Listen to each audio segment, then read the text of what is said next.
I never imagined that the happiest day of my life would turn into the loneliest moment I had ever experienced. Sitting on a cold plastic chair in the maternity ward hallway, while just beyond those sterile white doors, my first grandchild was being born without me there to witness it. The fluorescent lights hummed above me, casting that particular shade of institutional brightness that makes everything feel both too exposed and utterly isolating at the same time. I could hear the distant sounds of families celebrating, babies crying their first cries, nurses rushing past with clipboards and reassuring smiles for everyone except me. My hands were folded in my lap, fingers twisted together so tightly that my knuckles had gone white, and I kept telling myself not to cry, not here, not where anyone could see me falling apart like this. It had been 3 years since my relationship with my son Marcus had started to deteriorate. 3 long years of watching the distance between us grow wider with each passing month, until it felt like we were strangers who just happened to share the same blood. I could pinpoint the exact moment things changed. The exact dinner where I met Rebecca for the first time, his new girlfriend who would eventually become his wife. It was at that upscale restaurant in downtown Chicago, the kind with exposed brick walls and Edison bulbs hanging from the ceiling, where every dish had some fancy description that made simple food sound like art. Marcus had been nervous. I could tell by the way he kept adjusting his collar and clearing his throat. And when Rebecca walked in, I understood why he wanted so desperately for me to like her. She was beautiful in that effortless way that some women possess, with long dark hair that fell in perfect waves over her shoulders, dressed in clothes that probably cost more than my monthly mortgage payment, but somehow didn't look pretentious on her. She worked in marketing for a tech startup, something to do with social media analytics that I never quite understood no matter how many times Marcus tried to explain it to me. From that very first handshake, I felt something cold in her grip, something in the way her smile didn't quite reach her eyes when she looked at me.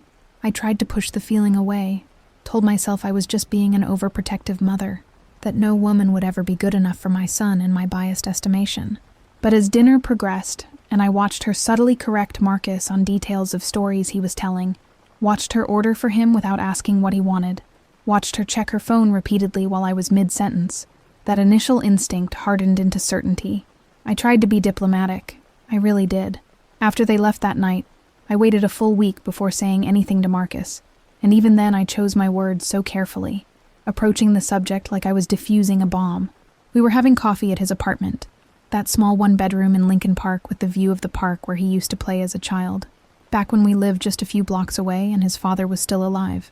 I asked him gently if he felt like Rebecca truly listened to him, if he felt seen and valued in the relationship. The change in his face was immediate and devastating. His jaw clenched, his shoulders went rigid, and he set down his coffee cup with enough force that it sloshed over the rim onto his carefully maintained coffee table. He told me I was being judgmental, that I had always been impossible to please, that Rebecca was the best thing that had ever happened to him, and if I couldn't see that, then maybe the problem was with me, not her. That conversation was the first crack in our relationship, but it wasn't the last. Over the following months, as their relationship grew more serious, Rebecca began to systematically distance Marcus from me. It was done so subtly, so skillfully, that I'm not sure Marcus even realized it was happening. Suddenly, he was always too busy to meet me for our standing Sunday brunch, the tradition we'd maintained since his father died 7 years ago. When I called, he would answer, but the conversations grew shorter, more perfunctory, filled with awkward silences where there used to be easy laughter. When I did manage to arrange a visit, Rebecca was always there, always pleasant on the surface but managing to dominate every conversation, steering topics away from any memories or stories from Marcus's childhood, making subtle comments about how people need to move forward and not dwell in the past. The wedding was an elaborate affair in Lake Forest, held at some exclusive country club where the cheapest thing on the menu was $30. I wore my best dress, the navy blue one I'd bought for my sister's milestone birthday party, and I held my head high even though I'd been relegated to a table near the back with distant cousins Marcus barely knew, while Rebecca's parents sat at the head table looking like American royalty. During the mother-son dance, I waited for Marcus to come find me, to honor that tradition we'd talked about since he was small, but instead Rebecca had arranged for him to dance with her mother while I sat there feeling every eye in that room on me, feeling my humiliation burn across my cheeks. When I approached Marcus later to ask why, he said Rebecca thought it would be too traditional and stuffy, that they wanted to do things their own way, and couldn't I just be happy for them instead of making everything about me? That's when I realized I had already lost him, that the son I had raised, the boy who used to crawl into my bed during thunderstorms and tell me I was his favorite person in the whole world, had been replaced by someone I barely recognized. But I held on to hope, foolish as it was, that maybe when they had children, things would change. Surely Rebecca would understand then what it meant to be a mother. Surely Marcus would remember his own childhood and want his children to have that same close relationship with their grandmother that he'd had with his own. When Marcus called to tell me Rebecca was pregnant, I cried tears of pure joy, standing in my kitchen in my small house in Naperville, clutching the phone to my ear like it was a lifeline to my son. I asked if I could come over, if we could celebrate together, but he said they were busy with doctor's appointments and planning, that they'd let me know when there was time. Weeks turned into months, and every attempt I made to be involved in the pregnancy was met with polite deflection. I offered to throw a baby shower, and was told Rebecca's sister was already handling it. I asked about coming to ultrasound appointments, and was told they wanted to keep those moments private. I bought baby clothes and books and toys, boxing them up carefully, and delivering them to their new house in Evanston, that beautiful Victorian they'd bought with help from Rebecca's family, only to never hear if the gifts were appreciated or even opened. Then came the day, about 3 weeks before Rebecca's due date, when Marcus called me with news that made my blood run cold. He said they'd been doing a lot of thinking, that Rebecca had some concerns, and they'd decided that for the first few months after the baby was born, they wanted to limit visitors to immediate family only. When I pointed out, my voice shaking, that I was immediate family, that I was the baby's grandmother, Marcus went quiet for a long moment before saying that Rebecca's family would be helping with the baby, that they needed consistency and routine, and that maybe once things settled down we could arrange some supervised visits. As if I were some kind of threat to my own grandchild, as if I hadn't raised Marcus himself, kept him alive and healthy, and loved through sleepless nights and childhood illnesses, and all the challenges of single parenthood after his father's heart attack. I begged him to reconsider. I promised I would respect their boundaries, wouldn't overstep, wouldn't offer unsolicited advice. I reminded him of how his own grandmother had been such an important part of his life, how he used to spend weekends at her house learning to bake bread and listening to her stories about immigrating from Poland as a young woman. I heard my voice break as I told him how much I was looking forward to being a grandmother, how I'd been waiting for this joy for so long, how I promised to be the best grandmother I could possibly be if they would just give me a chance. But Marcus remained firm, his voice taking on that cold, formal tone that sounded nothing like my son. He said the decision was final, that I needed to respect their wishes as parents, and that he hoped I would understand in time. I didn't understand. I couldn't understand. For 3 weeks I barely slept, tossing and turning in my bed, staring at the ceiling of my bedroom and trying to figure out where I had gone so wrong.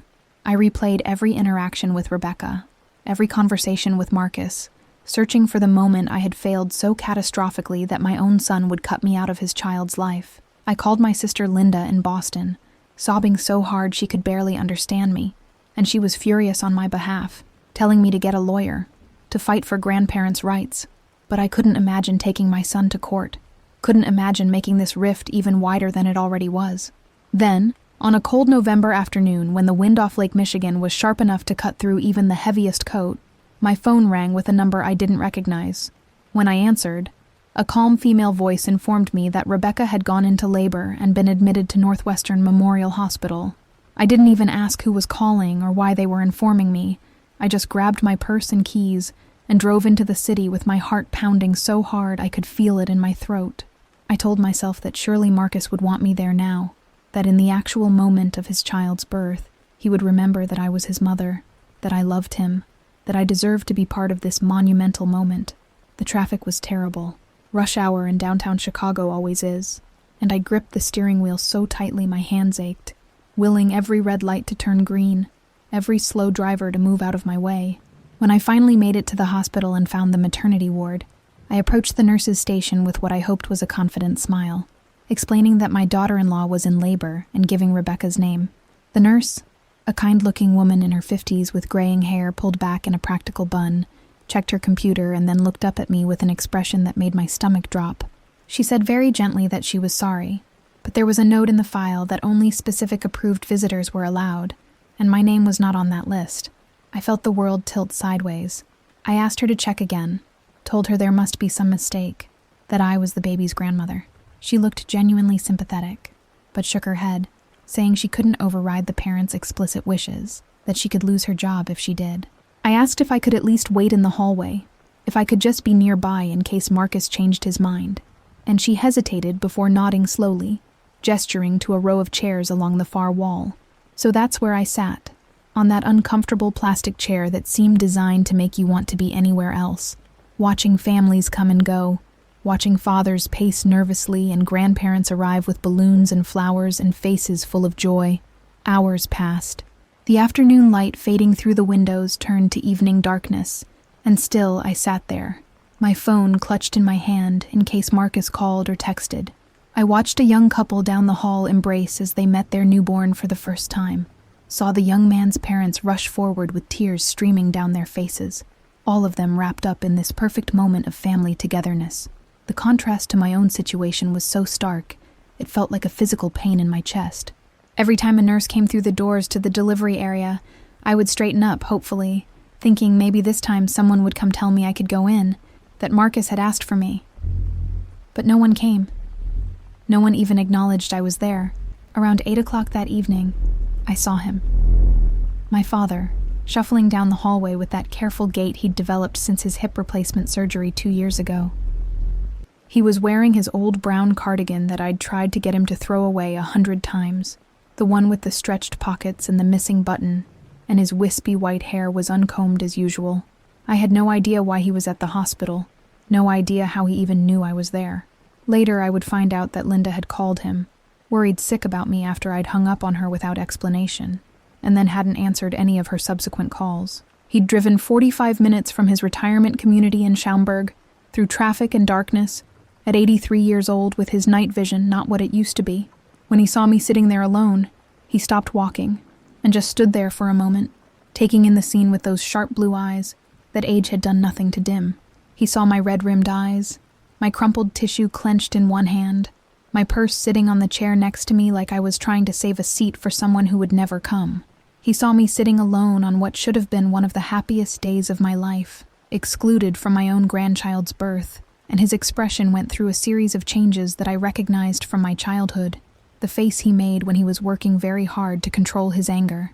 He walked over slowly and sat down beside me without a word, just reached over and took my hand in his skin warm and papery and achingly familiar. We sat like that in silence for what felt like a long time, and then finally he spoke, his voice rough with emotion but steady. He said, "Margaret, I'm going to tell you something I should have told you a long time ago, something I learned the hard way when your mother and I went through our own troubles with family." I turned to look at him, surprised because my father had never been one for long, emotional conversations, had always been a man of few words who showed his love through actions rather than speeches. He continued, squeezing my hand gently, "When people show you who they are, believe them. Your son has made a choice, and it's not the choice you deserved, or the one he should have made, but it's the choice he made nonetheless. You've done everything you could. You've been patient and kind and understanding, even when you had every right to be angry. But sometimes love isn't enough to bridge a gap that someone else is determined to maintain. Sometimes you have to accept that you can't fix everything, that you can't make people love you the way you love them, no matter how much it hurts." I started crying then, really crying. Not the quiet tears I'd been holding back all day, but deep, wrenching sobs that came from somewhere deep in my chest. My father put his arm around me and let me cry into his cardigan, that same cardigan I'd complained about so many times, and it smelled like his aftershave and peppermints and home. When I finally got myself under control enough to speak, I asked him what I was supposed to do, how I was supposed to live with this pain of being shut out from my grandchild's life. He was quiet for a moment, considering his words carefully the way he always did, and then he said something that would change everything. "You're going to stand up right now," he said firmly, "and you're going to walk out of this hospital with your head held high. You're going to go home and you're going to grieve for the relationship you've lost, because it is a loss and it deserves to be mourned. But then you're going to rebuild your life around the people who do want you in it, the people who value you and respect you and treat you the way you deserve to be treated. You're going to stop making yourself smaller to fit into spaces where you're not wanted. And you're going to leave that door open, always, in case someday Marcus comes to his senses and realizes what he's thrown away. But you're not going to wait by that door. You're not going to put your life on hold hoping for a change that might never come. Something in his words broke through the fog of grief and helplessness I'd been lost in for weeks. I realized he was right, that sitting in this hallway begging for scraps of acknowledgement from my son was not honoring my own dignity, was not respecting myself the way I deserved. I thought about all the times over the past 3 years that I had twisted myself into knots trying to please Rebecca, trying to be the kind of mother-in-law she would accept, trying to make myself smaller and quieter and less present so as not to offend anyone. I thought about all the apologies I'd made for things that weren't my fault, all the boundaries I'd let Rebecca draw around my relationship with my son without protest, all the times I'd bitten my tongue when I wanted to scream. My father helped me stand up, his hand steady under my elbow, and we walked together down that long hallway toward the elevator. Just before we turned the corner, I looked back one last time at those closed doors, at the maternity ward where my grandchild was being born without me. I felt a stab of pain so acute it almost brought me to my knees, but I kept walking.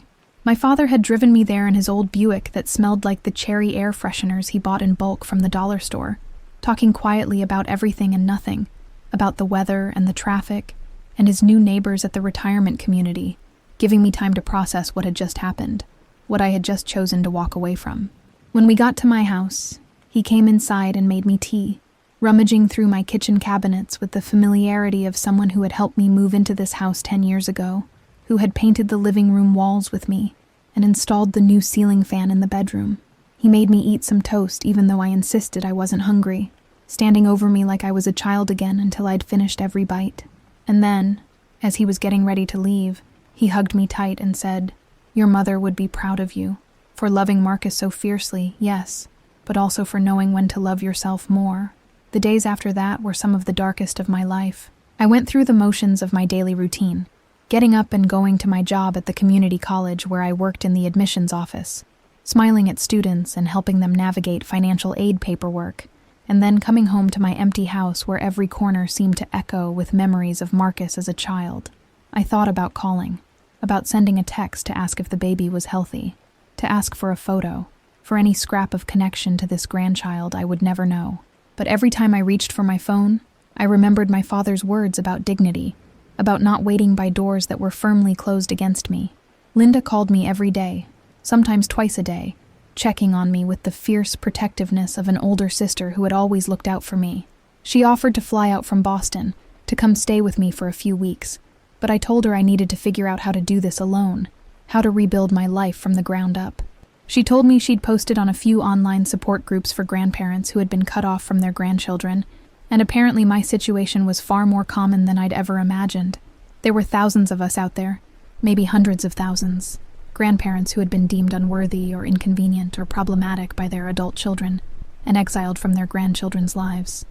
The reasons were as varied as the families themselves, sometimes legitimate concerns about abuse or addiction, but often nothing more than personality conflicts or the influence of a manipulative son or daughter-in-law.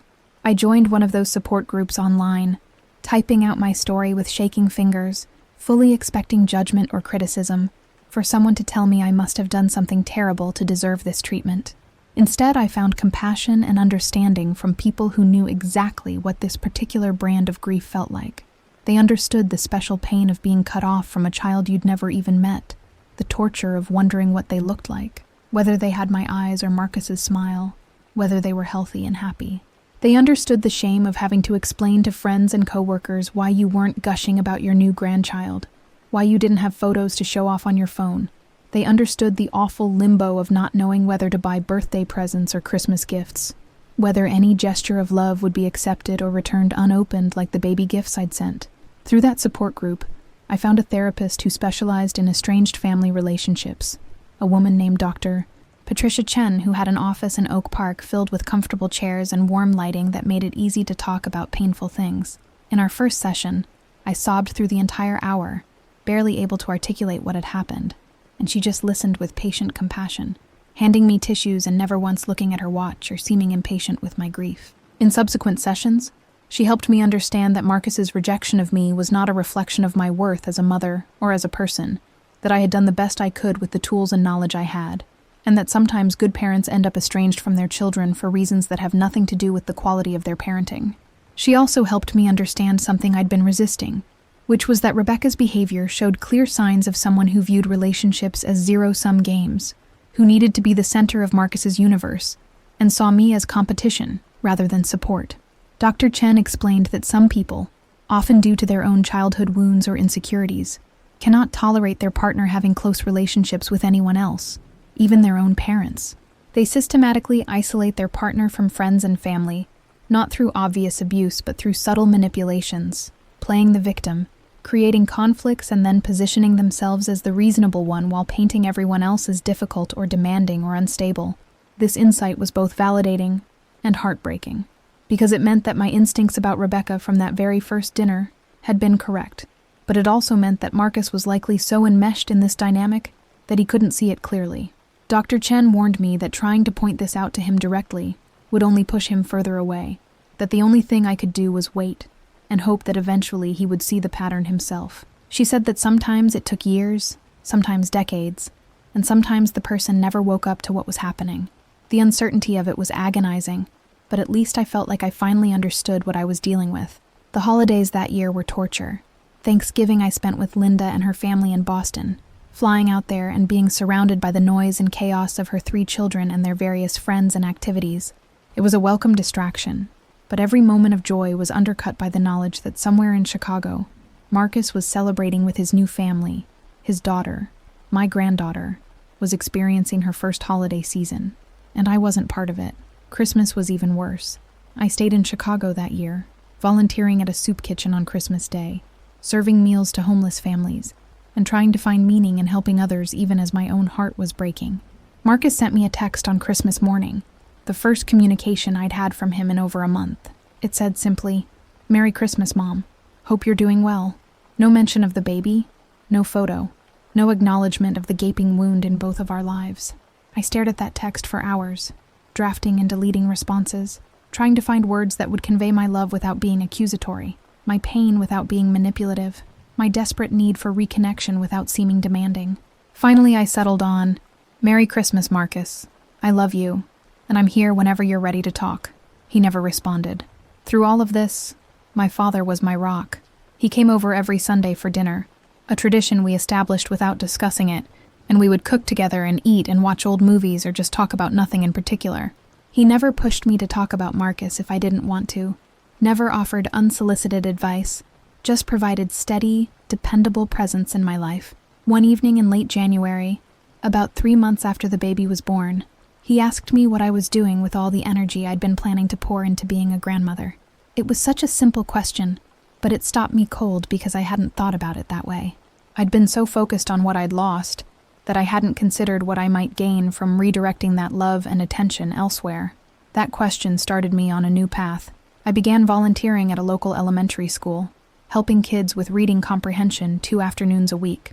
Many of these children came from difficult home situations, and I found that the patience and nurturing I'd been prepared to give to my grandchild could be channeled into helping these kids who desperately needed positive adult attention. There was one little girl in particular, Jasmine, who reminded me so much of Marcus at that age, with the same curious eyes and careful way of approaching new situations. She struggled with reading, not because she wasn't smart, but because she had no one at home who had time to practice with her, and watching her face light up as she successfully sounded out a challenging word gave me a sense of purpose I hadn't felt in months. I also threw myself more deeply into my job, taking on additional responsibilities and proposing new initiatives for student support services. My supervisor, a woman named Patricia, who had always appreciated my work ethic, was thrilled with my renewed energy, and soon I found myself being considered for a promotion to associate director. The work was fulfilling in ways I hadn't expected, helping young adults navigate the transition to college, often serving as a surrogate parental figure for students whose own parents were unsupportive or absent. I found that my experience with loss and disappointment made me more empathetic to the students who came into my office struggling with their own family issues, their own feelings of not being good enough or wanted. My social life, which had narrowed considerably during the years I'd been trying so hard to maintain my relationship with Marcus, began to expand again. I reconnected with old friends I'd lost touch with, joined a book club that met monthly at a local coffee shop, started taking yoga classes at the community center. I even tried online dating briefly, though I quickly realized I wasn't quite ready for that level of vulnerability yet. But the point was that I was trying. I was putting myself out there, I was building a life that didn't revolve around waiting for Marcus to change his mind. Spring came to Chicago with its usual dramatic flair, the city shaking off winter like a dog shaking off water, and I found myself feeling something I hadn't felt in months. Hope. Not hope that Marcus would call, or that I would meet my granddaughter, but hope that I could build a meaningful life despite those losses, that joy was still possible even when your heart has been broken in ways you never imagined. I started working in my garden again, that small plot of flowers and vegetables in my backyard that I'd neglected during the worst of my grief. There was something deeply healing about working in the soil, about planting seeds and nurturing them and watching them grow, about the simple faith required to believe that what you plant will eventually bloom. My father's health, which had been declining slowly for years, took a more serious turn that spring. He was hospitalized with pneumonia, and I spent long hours at his bedside in the same hospital where I'd been turned away from my grandchild's birth. The irony wasn't lost on me, but I pushed those thoughts away and focused on being present for him. He recovered, but slowly, and his doctor recommended he move from independent living to assisted living in his retirement community. I helped him with the transition, packing up his apartment, deciding what to keep and what to give away, listening to the stories behind various objects and photographs. In one box, I found a stack of letters my mother had written to him during their brief separation early in their marriage, before I was born, and reading them, I understood for the first time that their seemingly perfect marriage had weathered storms I'd never known about. One letter in particular caught my attention, where my mother wrote about learning to love herself enough to demand respect, about refusing to accept breadcrumbs of affection from people who should be offering full meals of love and commitment. The parallels to my own situation were so obvious it made me cry, but they were cleansing tears, the kind that wash away old pain rather than adding to it. I asked my father about that time in their marriage, and he told me the full story, how he'd taken my mother for granted, how she'd finally had enough and moved out for 6 months, how that separation had been the wake-up call he needed to become the husband she deserved. The difference, he said carefully, is that I did the work to change. I recognized what I was losing, and I fought to keep it. Marcus hasn't done that, and you can't do that work for him. As summer approached, I found myself thinking less about Marcus and Rebecca and more about my own future, about what I wanted my life to look like 5 years from now, 10 years from now. I started taking online classes in counseling psychology, thinking I might eventually pursue a career shift into family therapy, using my own painful experiences to help others navigate similar situations. The coursework was challenging but fascinating, opening up new ways of thinking about family systems and dysfunction and healing. I felt my mind expanding, felt myself becoming more than just a grieving mother and rejected grandmother, becoming someone with expertise and insight that could benefit others. Then, in late August, almost 10 months after my granddaughter's birth, my phone rang with Marcus's number. My hands shook as I answered, my voice coming out more tentative than I wanted. He sounded tired, worn down in a way I'd never heard from him before.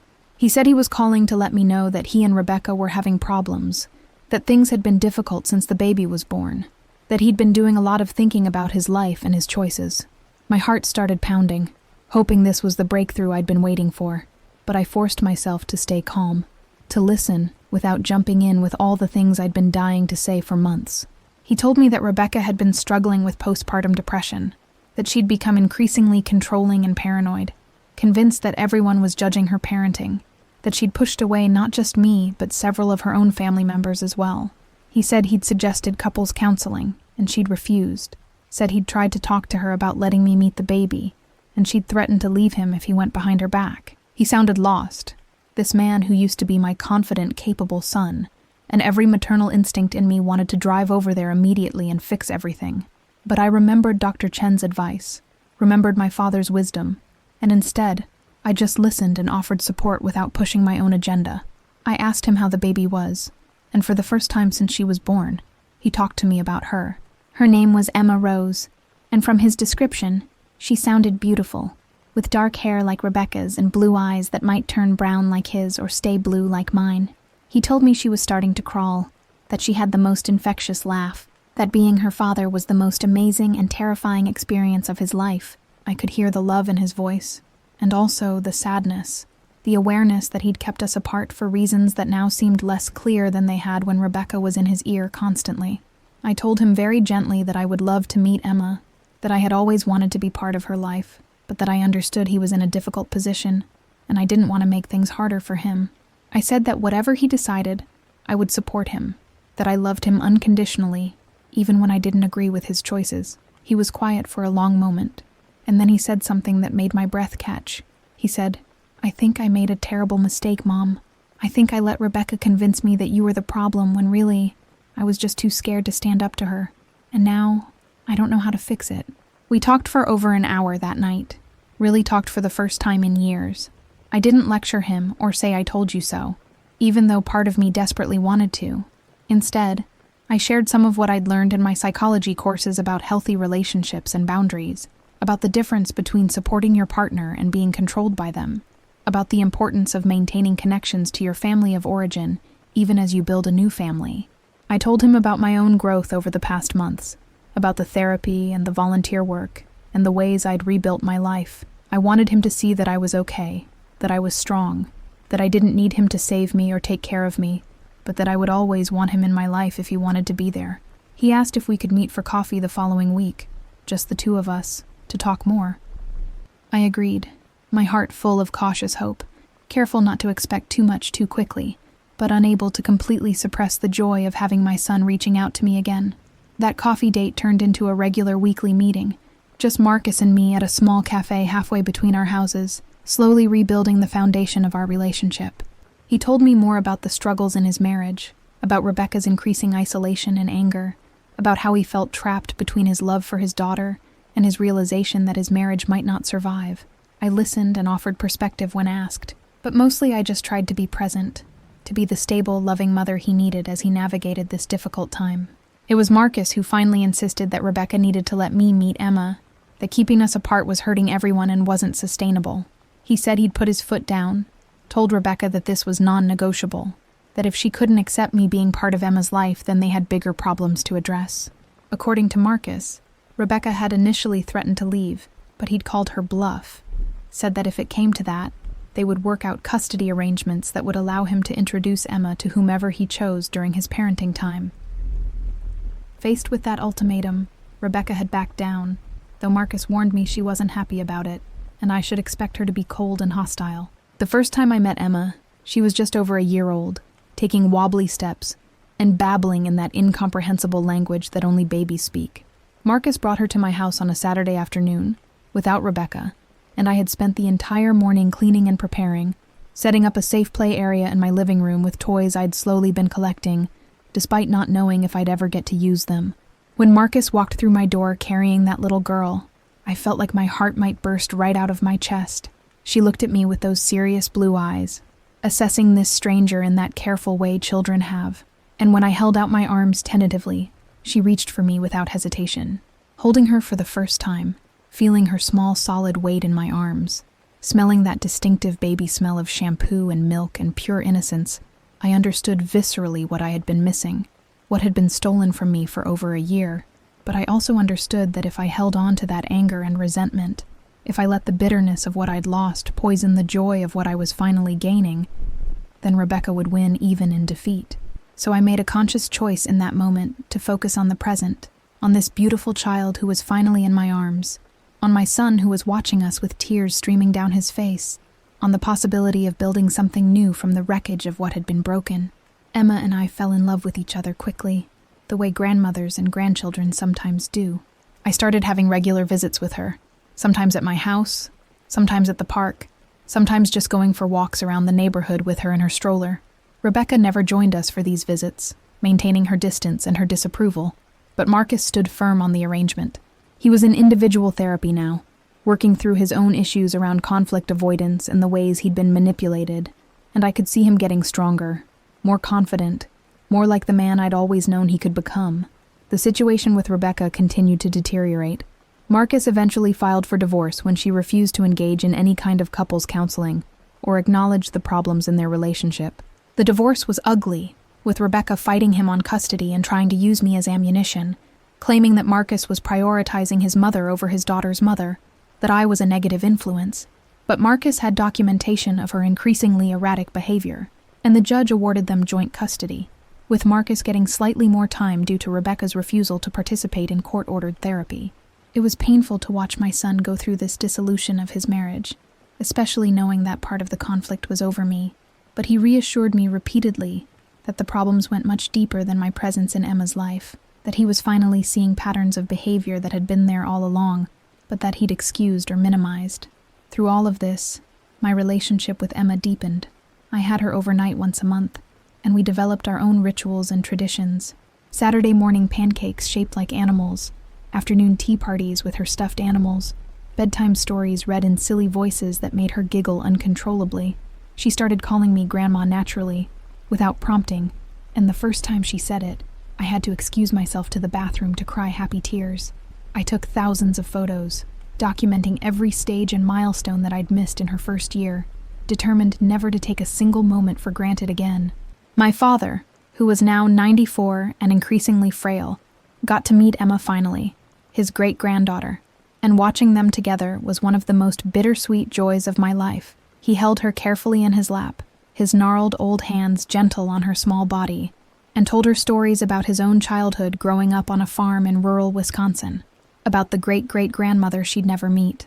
Emma listened with the patient attention children sometimes have for the very old, as if recognizing something ancient and important in his presence. He told me later, tears in his eyes, that he was grateful to have lived long enough to see me whole again, to know that the pain I'd endured had not destroyed me, but had instead made me stronger and wiser and more compassionate.